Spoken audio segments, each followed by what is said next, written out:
In this video, I want to teach you about how to create anchors.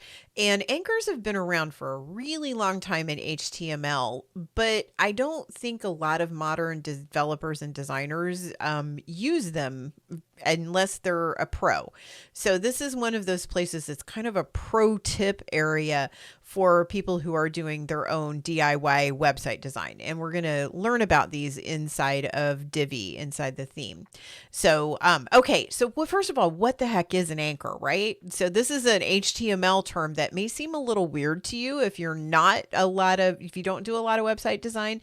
Let me just show you what it is. So we have these two buttons here. Now, the content that these two buttons goes to is on this page. It's down here further. Like if I go down here to this area, this is where it's about the EGC method. And then if I scroll all the way down here, here's the horses, right? So if we have a user that comes to this page and says, I really just want to meet the horses. I really don't want to have to read through this coach's story. I want to get right to where the horses are at. Or maybe we want to send them from another page on the website directly to where the horses are. The way that we can do that is using anchors, and all of the magic is going to make sense in a moment. But if I click on this button, the page automatically scrolls down to the section where it talks about the horses. So that's what we're aiming for. It's like having another layer to your menus, and you can even use these anchors up here in this main menu if you would like to. So let's say you have a page that has a lot of content and you know you want to send them to a very specific part of that page. If they click up here in the main nav window, you can use anchors to get that to happen as well. All right, let's enable the visual builder and figure out how this works. I'm going to reveal the magic behind the anchor. Okay, now that we have the visual builder loaded, let's go ahead and look at how this works. And then I'm going to explain to you how to make it work on your end. So if we go into this module area here where these buttons are at, so this is a full width header module. And so the buttons are here. And if we scroll down here, we'll see the links. So button 1 link and button 2 link. So button 1 is the EGC method one, button 2 is the horses. And you'll see I have these words in here that say hashtag and then a word or a number sign if you want to call it a number sign. Hashtag, number sign, pound sign goes for all kinds of things. Whatever you want to call it, that symbol and then the word. So how does it know what that's at? Okay, so if I close this and I go down here to, let's go to the horse section. And I scroll over this to where I can see the sections. I click on the gearbox and then I click on advanced. Now I normally tell you guys to stay away from the advanced, but this is the one time I say it's okay to go here. You'll see under CSS ID, and CSS, just for your trivia purposes, stands for Cascading Style Sheet. I can see that the ID is the word horses. Now here's something that's really, really important, and I'll say it again probably. When you use anchors like this, it's really important that you remember the exact case specific. I mean, it is case specific.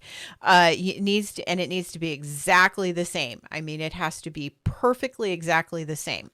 So you don't put the pound sign in here. You only put what you want the word to be for this section for it to scroll down to.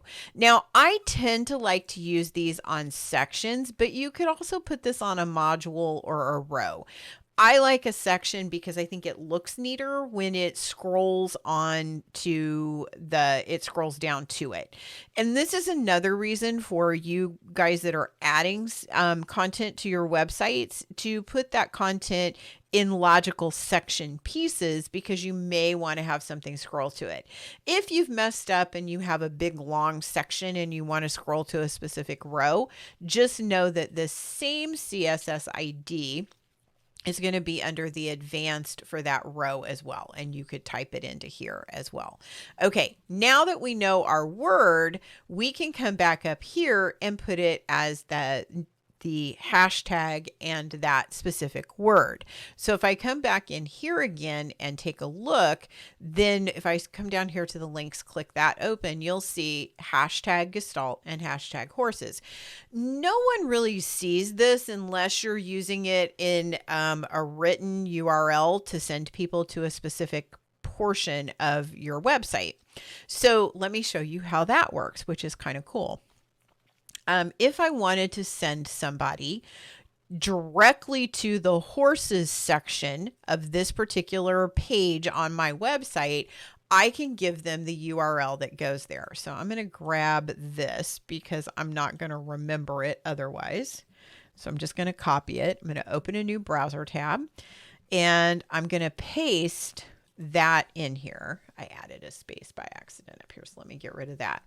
And then if I come here and I put in hashtag horses, and I believe it was plural, so remember, you got to be perfect with this, and press the return key, what's going to happen is it's going to load that page, and then it's going to scroll directly to that part of the website. Hands-free, didn't touch a thing. Hopefully you saw that, but it's going to go directly to where the horses are on that specific page.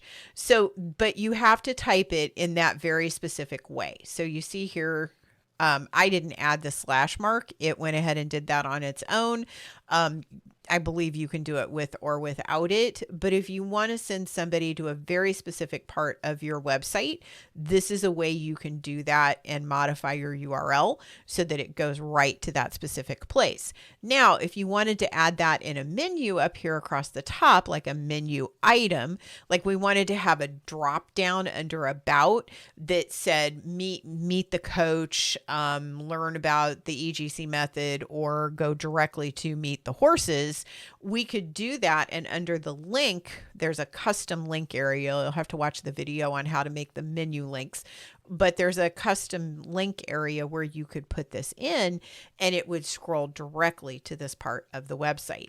So that's anchors and how to use them. And it's really nice if you have a lot of content on a page and you want to provide your end user with the ability to get to that content really quickly. In other words, to bypass the things that they may not want to look at and go directly to the content that they want to go to look at. You can add these links and buttons, or you can add them in any type of in-content link as well. So have fun with some anchors and make life easier for your end users at the same time.